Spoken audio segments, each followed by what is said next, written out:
Salut à tous, j'espère que vous allez bien. On est parti aujourd'hui pour de l'analyse technique sur le marché des cryptos et on va revenir sur un point qui n'a pas été très bien compris dans mes dernières vidéos. Je vais vous expliquer où est-ce que j'en suis simplement par rapport à mon bag spot complet, qu'est-ce que je compte faire, quelle est ma stratégie, parce qu'il y a beaucoup de gens qui me disaient ouais mais t'avais déjà dit que t'avais fait all-in, mais en fait tu redis, etc. Bref, on va aller voir ça ensemble. Je vais vous expliquer qu'il me reste environ 10-15% d'USDT et je vais simplement vous montrer ce que je vais faire avec le Solana et l'Ethereum.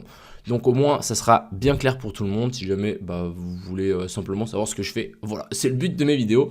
Et puis bien évidemment on ira faire un tour sur le BTC, l'Ethereum, on ira voir aussi le Solana, le Doge, le Link, 2-3 trucs qu'on a vus sur Twitter. Et puis voilà, sur ce les gars, je vous souhaite à tous un excellent visionnage. On est parti. Crypto, million. Crypto, million. Alors, on va commencer directement ici par ce BTC. J'avais dessiné ça il y a quelques temps. Mon objectif, c'est toujours la même chose. J'attends toujours un retour un petit peu plus bas ici, vers la petite poche de liquidité qu'on a ici, juste en dessous vers la zone des 54 000. Et bien évidemment, le petit Equalo qu'on a laissé là. J'ai pris un petit short sur du coup le BTC. Je vais vous montrer ça. On avait quelque chose d'assez sympathique ici en low time frame. Je vais vous expliquer un petit peu ce qu'on est venu faire. Donc déjà, on est monté, on est redescendu d'un coup. On a créé une énorme zone ici. Je ne sais pas si vous voyez mes DIN balance. Donc là, on a une grosse zone de fair value gap inversée. Ici, on a une grosse zone de fair value gap. On est revenu chercher ça. Très bien. On est venu, même ici en 5 minutes, récupérer donc au-dessus de ce petit order block. Je me suis dit, ok, c'est assez intéressant. On va pouvoir potentiellement trouver un short si on vient casser ici vers le bas. C'est exactement ce qu'on est venu faire. Donc on a cassé vers le bas, on est remonté, chercher la zone de fair value gap qu'il y avait là et on s'est fait rejeter. Donc personnellement, moi j'ai ouvert juste un petit short ici, stop loss au-dessus. Donc encore une fois, c'est un short assez agressif et mon objectif, ça va être de simplement target ces plus bas ici. Personnellement, je pense qu'on va pouvoir corriger et récupérer donc les liquidités qu'on a laissées tout ici. J'ai envie de voir clairement une chute qu'on vient de récupérer tout ça.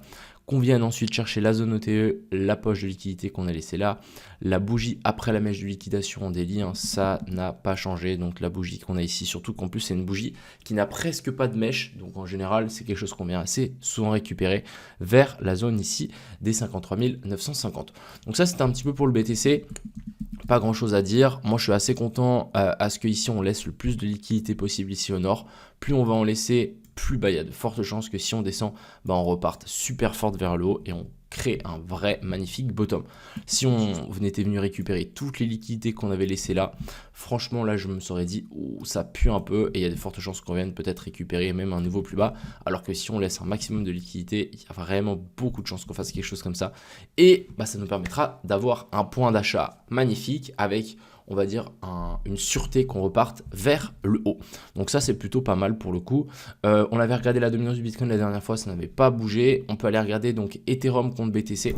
Je pense que ça peut être assez intéressant de juste checker un petit peu. Donc, ce qu'on peut voir, c'est qu'on est venu swept ce high. Ok, pourquoi pas. Je voudrais bien voir pourquoi pas un swept de ce low ici et ensuite pourquoi pas essayer de vouloir repartir vers l'eau, mais encore une fois moi on a traversé toutes les zones dans lesquelles je pensais qu'on allait avoir un rebond. On est redescendu beaucoup plus bas que ce que je pensais, donc à voir. Est-ce que l'Ethereum va un jour reprendre de la puissance ou pas?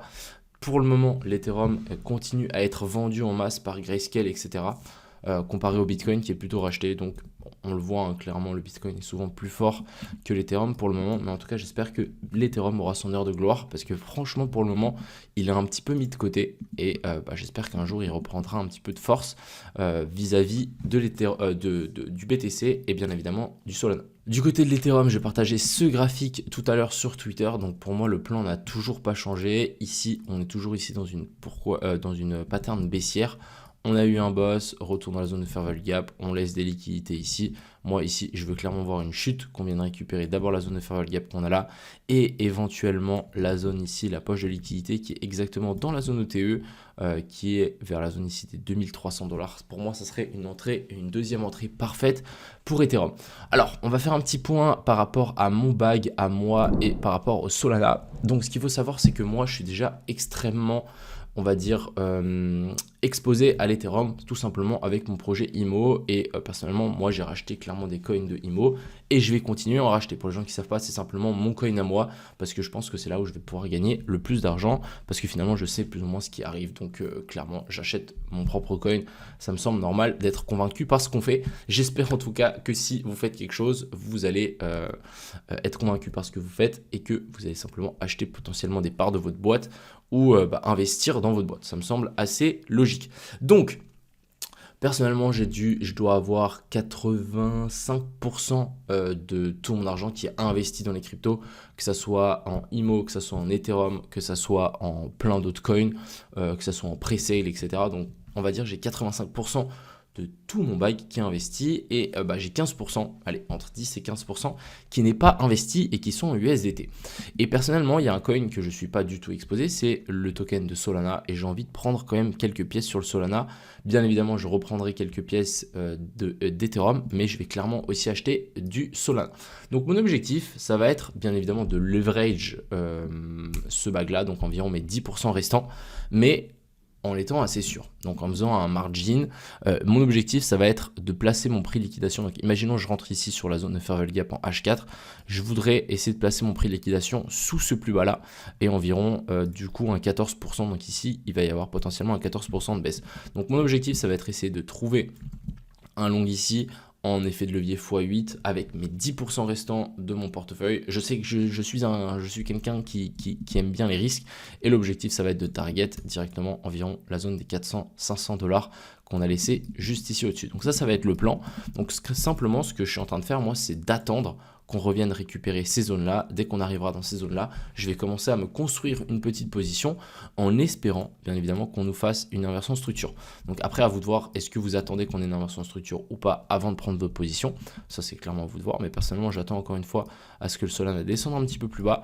Et ensuite, on va pouvoir construire une belle position, du coup, emprunter de l'argent pour construire une grosse position sur la zone de fair value gap ici en 4 heures, la zone OTE, la poche de liquidité bien évidemment qu'on a aussi ici, pour encore une fois profiter de cet Ethereum, de ce Solana au maximum en ayant un prix de liquidation ici en dessous. Personnellement, je ne pense pas qu'on reviendra ici en dessous, donc placer son prix de liquidation ici ou son stop loss me semble relativement safe. C'est juste que maintenant, il faut attendre la petite baisse. Donc voilà un petit peu le plan pour le Solana. Je voudrais idéalement avoir un prix d'entrée exactement, je vais vous le dire, sur la zone des 126$. Ça correspond à la zone de fair value gap qu'on a laissé ici en 4 heures. La zone OTE, pour moi, ce serait parfait, franchement, j'ai ce point d'entrée là, je serais trop content. On a le Doge aussi qu'il ne faut pas oublier à mon avis. On peut s'attendre encore une fois à une redescente un petit peu plus bas. Ici, vous voyez qu'on est venu récupérer les dernières liquidités qu'on avait laissées ici au-dessus. Maintenant, ce que j'ai envie de voir, c'est qu'on récupère ces liquidités-là et qu'on récupère ces liquidités-là. Donc simplement, attendons qu'on redescende ici vers la zone des 9,2 centimes. On a le Link qui est aussi assez intéressant. Ici, on le voit bien, on a une énorme zone de pivot. On a fait résistance, résistance, résistance, résistance, donc 5 fois. Et là, on revient faire support exactement sur la zone des 10$. Quand on voit ce genre de chart, les gars, franchement, en théorie, on met tout ce qu'on a parce que franchement, c'est trop clean. Clairement, là, je pense qu'on va pouvoir s'envoler vers le haut et je pense que le Link viendra récupérer la zone des 40$. Donc, récupérer cette mèche-là, ça me semble évident. Donc là, c'est un x4 assez facile, on va dire. On va refaire un petit point sur le Doge, juste pour vous montrer un petit peu ce qui peut se passer pour le Doge. Vous savez que quand il pète assez fort et violemment. Donc imaginons, on a Elon Musk qui commence à avoir un poste au gouvernement. Je ne sais pas ce que ça peut donner, mais le Doge pourrait exploser vers le haut et l'objectif c'est toujours le 1$. Je ne sais pas si on va y aller, mais en tout cas, revenir récupérer ici la poche qu'on a ici vers la zone des 40 centimes, ça me semble assez possible. Donc ça ne m'étonnerait pas que à un moment ou à un autre, ça repart vers le haut et après à voir. Vous savez, c'est les mêmes coins, ça peut aller très très vite et on peut se retrouver directement à faire un nouvel ATH comme ce qu'on était venu faire sur le Shiba. Et puis pour les gens qui veulent savoir aussi un petit peu comment vendre leur crypto, je vous conseille de faire ce genre de chart. Vous mettez un énorme rectangle dans lequel vous pensez vendre. Donc après, c'est à vous de voir. Moi, je ne sais pas jusqu'où il peut monter. Je pense que déjà, si on monte vers la zone des 130, 140, ça sera déjà très bien. Mais ensuite, simplement, il faudra vendre petit à petit. Donc là, à mon avis, il faudra faire du DCA. Sachez que les tops, ça prend quand même un petit temps à se mettre en place. Vous voyez que c'est quelques bougies. Dès qu'on commence à avoir des belles réjections, là, ça vaut la peine de commencer peut-être un petit peu à vendre. Mais du coup, l'objectif, ça va être de placer des zones sur certaines altcoins, sur certains coins que vous avez. Et simplement, dès qu'on reviendra dans ces zones-là, bah, il faudra vendre petit à petit.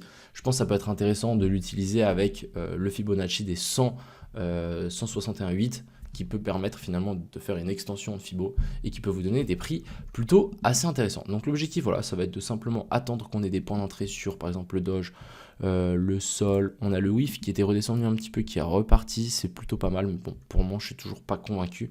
Donc, encore une fois, dès que on est convaincu, bah, on rentrera en position directement sur les coins qu'on veut, et ensuite simplement il faudra holder notre position au maximum. Mais en tout cas, moi je vais essayer de me construire une petite position sur le Solana si on revient un petit peu plus bas, et bien évidemment continuer à acheter de l'Ethereum en masse. Et ensuite, après, on fera full trading, full long, on fera que long le market, parce que pour moi ici, on est en train simplement d'inverser les tendances. On était ici baissier en moyenne time frame, sauf qu'on est haussier en grosse time frame, et du coup là on va commencer à avoir toutes les time frames qui vont passer haussier. Donc pour moi les gars, ça va être du long à fond la caisse. Enfin bref, j'espère encore une fois que cette vidéo a été claire pour vous, que vous avez compris plus ou moins ce que je comptais faire et ce que je voulais faire. Et puis les gars, je vous souhaite à tous une agréable fin de journée. C'était Crypto Millions. Ciao.